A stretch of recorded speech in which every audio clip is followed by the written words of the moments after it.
Posible kaya bang mag-showdown? Kim, Paolo at Ann, magkikita-kita sa Australia.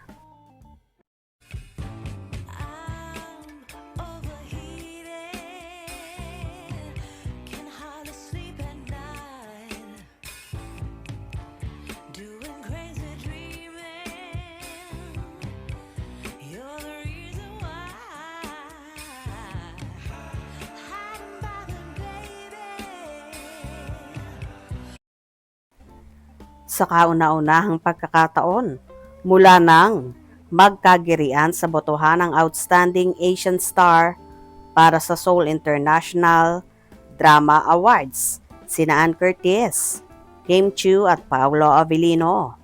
Magkikita-kita ang tatlo sa live show ng ASAP sa Australia ngayong weekend. Ibinalita ni Ann sa ex-media post niya ang pagsama niya sa nasabing Sunday noontime variety show. Tumitili sa excitement si Ann na ayon sa kanya ay opisyal na raw na makakaabot sa Australia ang kanyang singing career. Nasa Australia sina Kim at Paolo na isa sa pinakaabangan ng Kim Paulaja.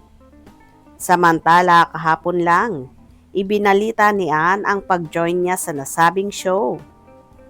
Matatandaang uminit ang social media sa huling linggo ng botohan sa SDA kung saan muntik nang maagaw ni Ann ang top rank kay Paolo sa nasabing kategorya.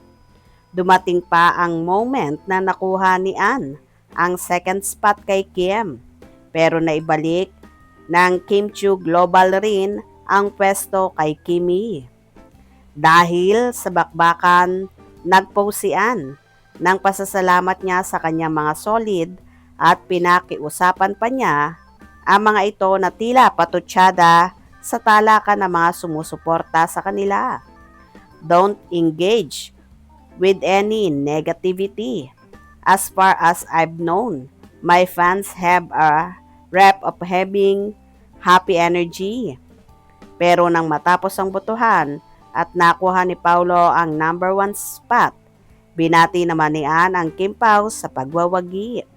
Ngayon pa lang magkikita-kita ang tatlo, kaya asahang isang happy atmosphere ang aasahan sa kanila, lalo't magkakaibigan ang mga nabanggit na mas malalim pa sa pagiging co-host sina Ann at Kim sa daily noontime show nila.